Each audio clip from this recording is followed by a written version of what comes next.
আর্জেন্টিনার তারকা লিওনেল মেসির জীবন কাহিনী অনেকটা রূপকথার মতো। ছোটবেলায় রোজারিও শহরে জন্মগ্রহণ করেন মেসি। ছোটবেলায়ই তার ফুটবলের প্রতিভা স্পষ্ট হতে শুরু করে, কিন্তু একটি বড় সমস্যা ছিল, তার শারীরিক বৃদ্ধি অন্যদের তুলনায় অনেক ধীর ছিল। ডাক্তাররা জানান তিনি গ্রোথ হরমোনের অভাবে ভুগছেন এবং তার চিকিৎসা অনেক ব্যয়বহুল হবে। তার পরিবার এত খরচ চালানোর মতো অবস্থায় ছিল না। তখন বার্সেলোনা ফুটবল ক্লাবের নজরে আসেন মেসি। বার্সেলোনা ক্লাব তাকে সুযোগ দেয় এবং তার চিকিৎসার পুরো খরচ বহন করার প্রতিশ্রুতি দেয়। মাত্র 13 বছর বয়সে মেসি বার্সেলোনায় চলে আসেন এবং সেখানে তার ফুটবল জীবন শুরু হয়।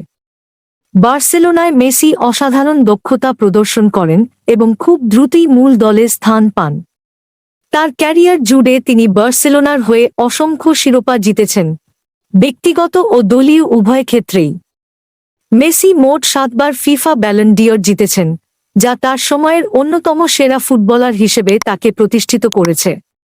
তবে তার জীবনের সবচেয়ে বড় অর্জন আসে 2021, যখন তিনি আর্জেন্টিনা জাতীয় দলের হয়ে কোপা আমেরিকা জিতেন। এতদিন ধরে আন্তর্জাতিক শিরোপার জন্য সংগ্রাম করা মেসির জন্য এটি ছিল বিশেষ একটি মুহূর্ত। মেসির জীবন কেবল ফুটবলেই সীমাবদ্ধ নয়। তিনি একজন পরিবারের মানুষও। তার স্ত্রী আন্তোনেলা এবং তাদের 3 সন্তান নিয়ে তার সুখের সংসার। এছাড়া তিনি অনেক চ্যারিটি কাজেও যুক্ত আছেন এবং শিশুদের জন্য কাজ করেন।